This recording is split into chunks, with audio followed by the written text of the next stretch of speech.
I want to talk about asset checkpointing for long-running machine learning task. To give you a quick idea, a motivation, short overview, how we usually do our tasks in the high energy physics community. We usually have a job with some inputs, we run it on some hardware, and we generate some outputs. And in general, we have some transient storage on the hardware where we have some data stored for the duration of our jobs. Now, in some cases, we can have problems with the setup and a job can fail. This might be just some temporary failure on our computing side, or we run into some time constraints of the infrastructure. And this is where we want a checkpoint, where we have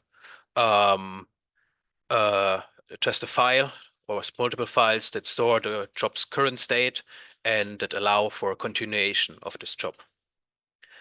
In a lot of cases, for us in high energy physics, this is not a problem because we can just parallelize by events.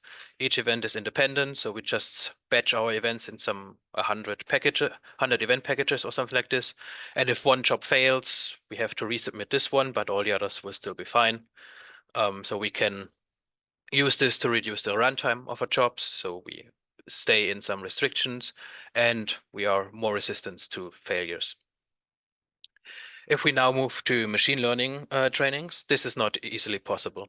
We have a trainings loop where each path through is based on the previous steps. We want to continuously update the weights of our machine learning model. So we cannot just parallelize this. This has to be done somewhere sequentially. So our usual strategy does not work. In addition, depending on what you're training for, these trainings can take a lot of time in the order of days, weeks. And if we did not checkpoint this, a failure could result in complete retraining. So the idea is we start our program execution somewhere at some hardware. At one point, we create a checkpoint. We need this checkpoint then to be on some persistent data storage.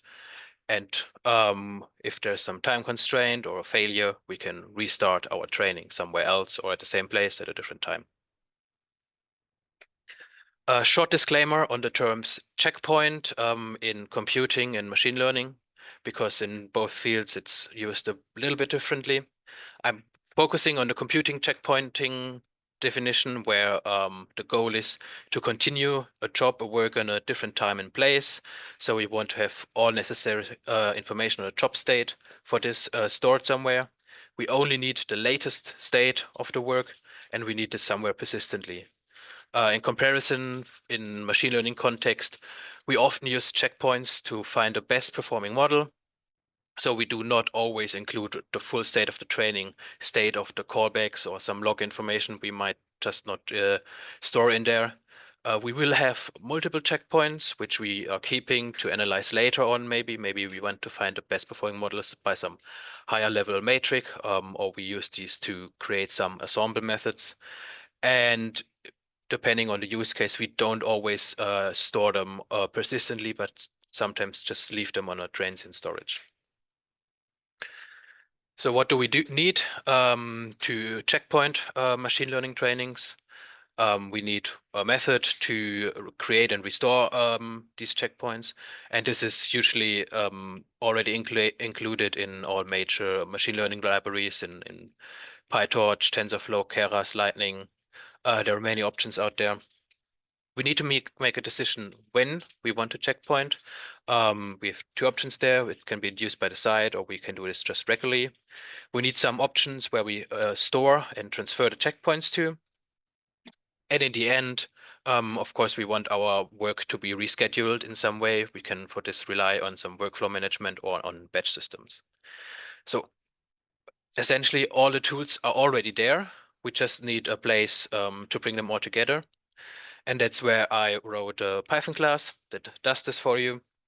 This is just one tool that is supposed to do all the configuration for you that you need.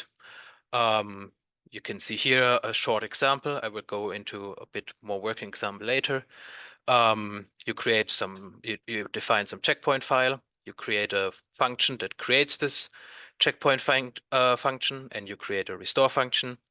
And with this, you can start working. You can restore previous states with the restore function, and you can create checkpoints with the checkpoint function. You can also check out the GitHub for this. To get into a bit more detail on some aspects of this, one question is, when do we want to checkpoint? The first case would be we have a planned end of a job. So the site we're running on has time to send a signal, so there's no failure, but we run, for example, into time constraints. We must ensure that the signal is related to the Python process. So if we start using a bash script, for example, to bootstrap, you can see here on the right an example on how to relay these signals to your Python script. And then internally, the checkpointer is already set up to catch the signals and will then, upon receiving these, create the checkpoints, transfer them if needed, and then exit with the code 85, which just signals that a checkpoint was created and the work is not yet finished. In case of an unplanned end of a job, we don't have time to send some signals for some communication. So the only chance we have here is just to proactively do regular checkpoints. The checkpointer class has then some setting for this. You can just set this checkpoint every, which will give a frequency to check, and every 100th call in this example of this, the checkpointer will then actually store and create the checkpoint. When thinking about where we want our checkpoints to be stored, if we do not set anything, the checkpointer assumes some local checkpoint and will not transfer it anywhere. But we can also rely on some share file systems, or there's an implementation of the XOD protocol in there, so we can also use some grid storage, for example, where we can transfer our checkpoints to. One nice thing is that htcondor, one very common batch submission system in our field, has its own mechanism for storing checkpoints and rescheduling them. There are some settings we can do in the JDL file. We can set an exit code and then tell Condor which the checkpoint files are, and and set this special setting to make sure these are also transferred. So then htcondor can take care of storing checkpoints and rescheduling our work, and the checkpointer can just infer these settings from the JDL file if we give him the appropriate mode. Some short notes on some higher level libraries, mostly Keras and Lightning. In these libraries, you have not your own training loop, but this is somewhere hidden, and you use callbacks. The checkpointer comes with some callbacks for these libraries, which you then can incorporate in these libraries and still profit from it. Just a few more notes on what I experienced using this. Checkpointing can also help with all other kinds of crashes. It helps if there's some numerical instabilities causing your training to crash. So you have already a point where you left off, which you can continue training from. If you have multi-stage training phases and there's some misconfiguration in there, it can also help with this, so you don't have to rerun everything. And also, if you're running with, for example, sparse inputs, as in using GNNs, you might run into unexpected out-of-memory errors where you also are a bit protected by when using these checkpoints. Also to note is I'm currently not supporting Jupyter with this. I had some success with some version of Jupyter, but I'm not supporting it right now. And also some nice thing to think about is you can use checkpointing in a way to do greener computing. So you start jobs if renewable energies are plentiful, if the sun shines, if the wind is going, we have a lot of energy, so we can run our computing tasks. And as soon as we have fewer renewable energy, we can start stopping these jobs. They create checkpoints and can then be run again as soon as we have renewable energies. We're currently doing some small project on this here at KIT, trying this out. Yeah. This already brings me to the presentation of the of this part, and I would yeah, quickly jump over to show you some examples. So if you check out the package, you can see here there are some examples that show you different use cases for this. Let's start with the basic usage examples. Here we just have this checkpointer created. It will write to a file and read from it when restoring from it. And what we're doing is just counting upwards from 0 to 10,000 to show you how this now works in practice. Oh, let me quickly, maybe I can remove this, yes. We can run this example here, and you can see it starts counting upwards. And for example, we now want to interrupt this program. We can now see that there's a checkpoint being created.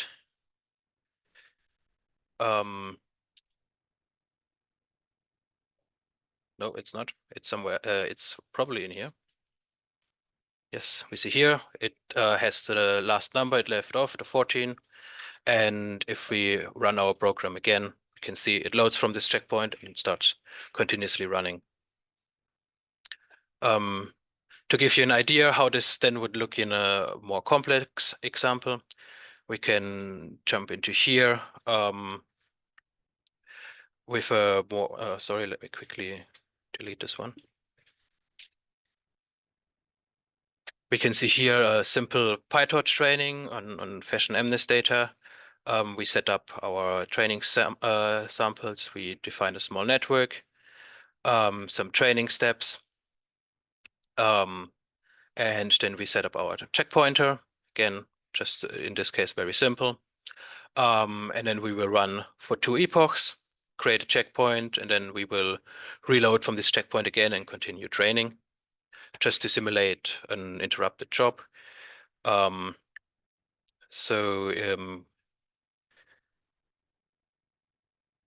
We can start running this. It will get download the data, and you can see here it starts training. For the first epoch, we'll end up with an accuracy of 17.9%. For the second, we're already at 26. And you can see now it restarts training, but it has already stored the previous checkpoint. So we can just straight up continue from there and don't have to rerun all the previous epochs. Yeah, that's it so far from my side. I'm happy to answer any questions you have. Yeah, thank you. Okay, thank you. Yes, are there any questions about checkpointing?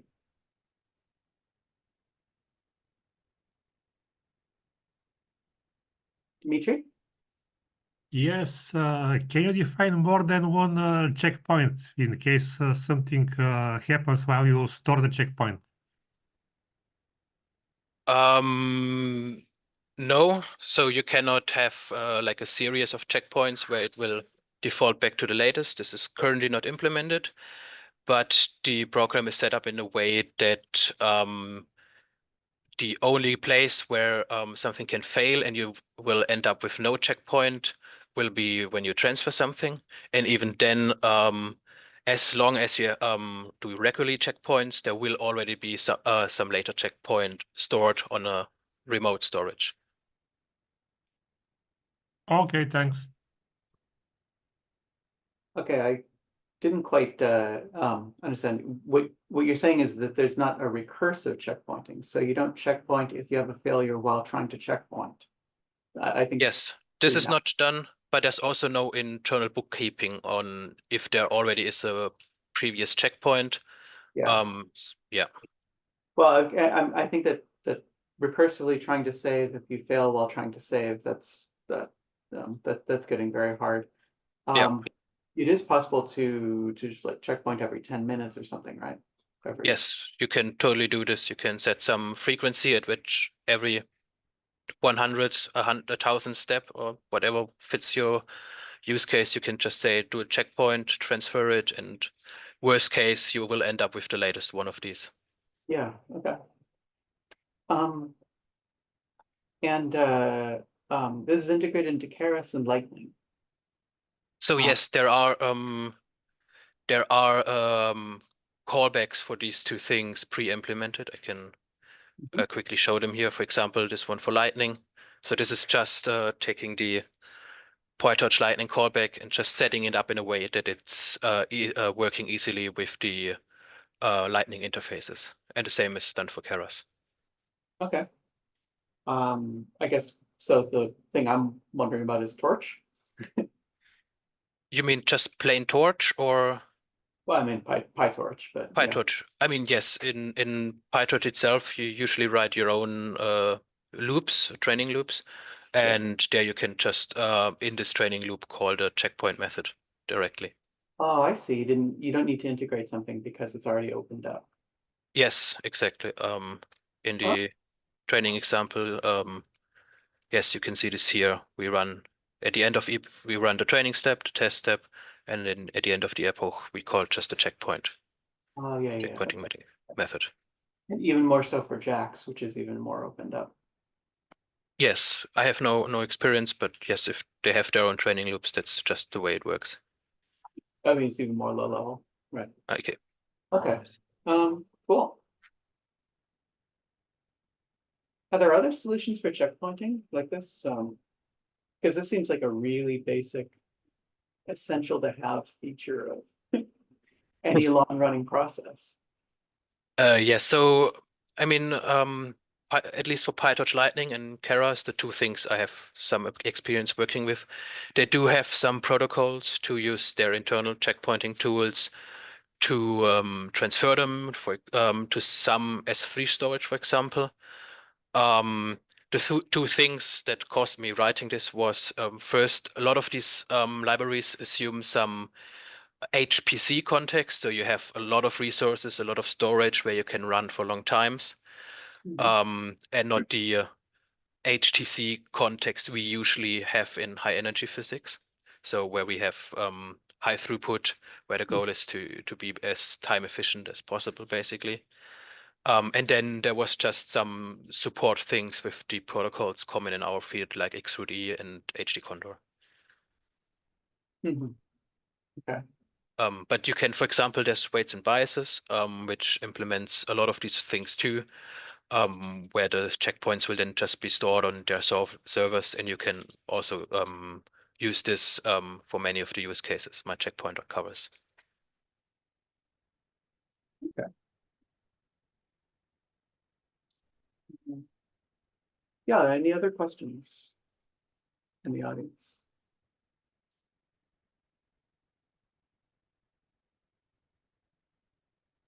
Maybe I can just ask you, are you doing this within the scope of some analysis facility, for example, or something like that, where that could be actually be used?